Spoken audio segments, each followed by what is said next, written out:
Another really cool part of the generative fill is expand.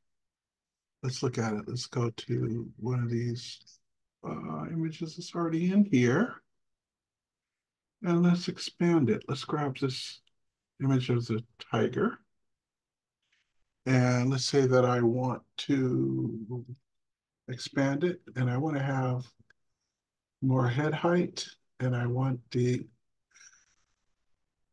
tiger on the right and I'm going to give them much more room on the left.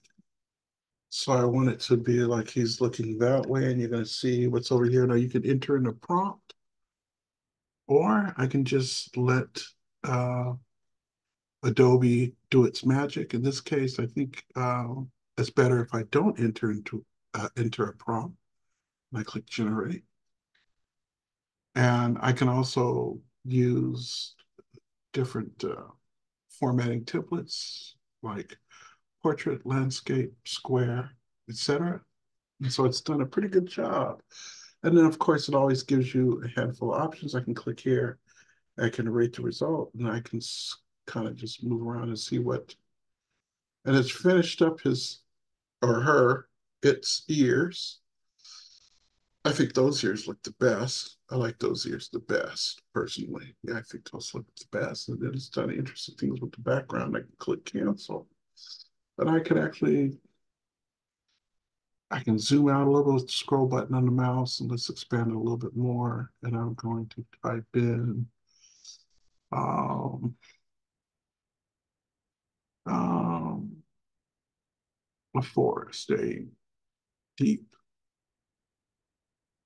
green forest.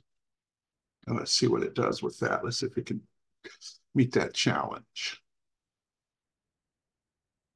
So it's going to have to blend all that across here and then transition from these purples and pinks. Okay, let's see what this one looks like. Okay, there we go. Okay, so then it's got a little sunlight there. It's got some trees. Very interesting, right? And then, of course, if I don't like this, I can click more and keep generating. And so this was something that was always a particularly prickly type of thing to have to endure is when you had an image and the image worked, but it didn't fit the formatting. If it was smaller, it was always easy to crop, but if it was larger, I remember getting out, you'd expand the canvas and then you get out that clone stamp tool and you'd copy content over and then clone stamp it and pastiche it together. And I got really good at doing that. I mean, over years of practice.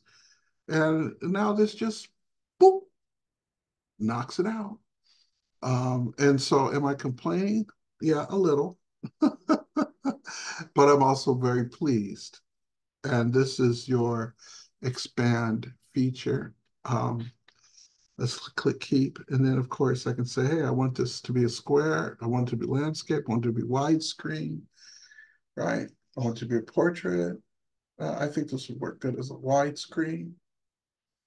And that's an example of your generative fill expand, right? So we can look at these and decide to keep one if we like.